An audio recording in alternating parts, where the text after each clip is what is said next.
दोस्तों नमस्कार।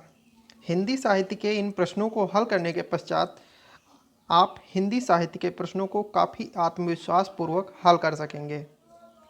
सूफी काव्य के लिए प्रेम काव्य नाम दिया है डॉक्टर राम कुमार वर्मा जी ने।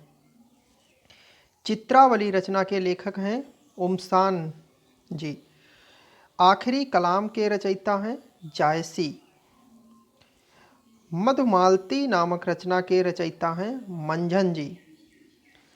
सूफी प्रेमाख्यानों की भाषा अवधी होती थी, ब्रज होती थी और राजस्थानी होती थी। आचार्य शुक्ल ने सूफी पद्धति का अंतिम ग्रंथ इंद्रावती को माना है। भक्ति काल की प्रेमाश्रयी धारा पर किस मत का सर्वाधिक प्रभाव था? तो वो था सूफी मत का। भारतीय सूफी कवि इस्लाम की किस शाखा से आते हैं? बेसरा। पद्मावत का रचना काल कितना था?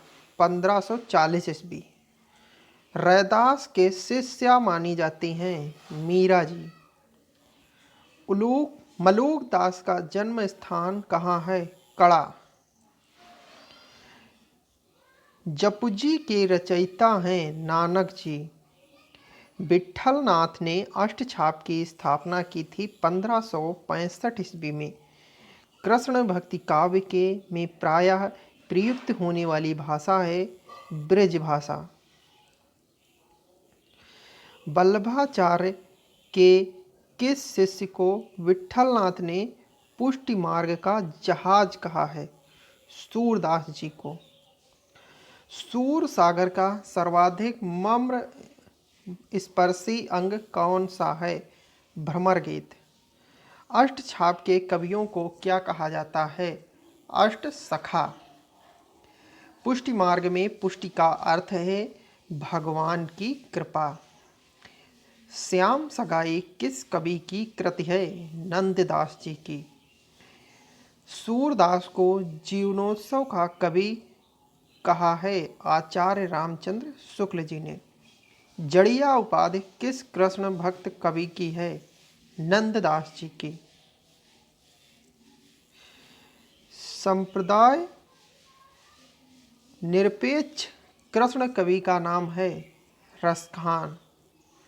रसखान का वास्तविक नाम है सैयद इब्राहिम। सुदामा चरित खंड काव्य के रचयिता हैं नरोत्तम दास जी। कृष्ण के सुदर्शन चक्र का अवतार माना जाता है निम्बकाचार्य जी को।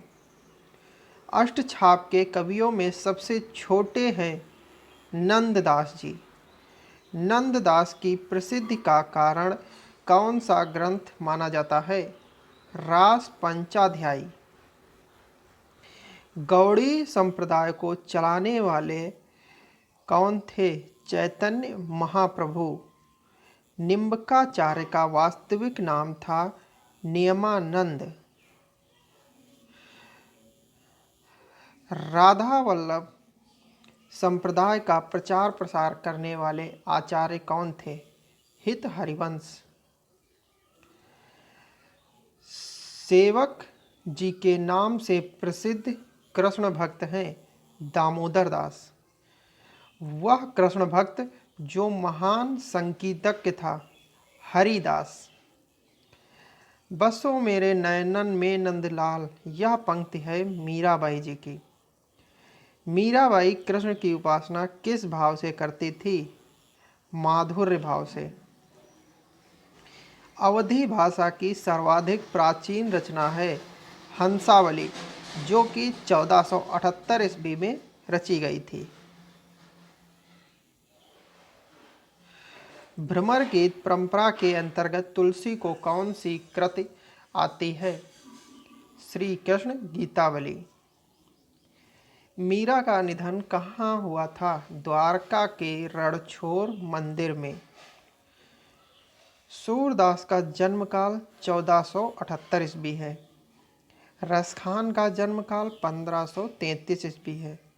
सुजान रसखान एवं दान लीला कृतियाँ जो हैं ये रसखान जी की हैं। तो आज के सेशन में इतना ही। आगे के हिंदी साहित्य से जुड़े हुए प्रश्नों को अगले सेशन में कंप्लीट किया जाएगा। अगर वीडियो अच्छी लगी हो लाइक करें, शेयर करें अपने दोस्तों तक और चैनल को सब्सक्राइब भी कर लें। तो दोस्तों मिलते हैं अगले सेशन में। और अगर आपको हिंदी से जुड़ी हुई कुछ और महत्वपूर्ण जानकारियां आप एकत्रित करना चाहते हैं तो आप हमारे हिंदी नाम की प्लेलिस्ट में चले जाइए। वहां पर आपको हिंदी से जुड़ी हुई काफ़ी अच्छी अच्छी जानकारियां प्राप्त हो जाएंगी। तो आज के लिए इतना ही। मिलते हैं अगली वीडियो में। तब तक के लिए नमस्कार, धन्यवाद।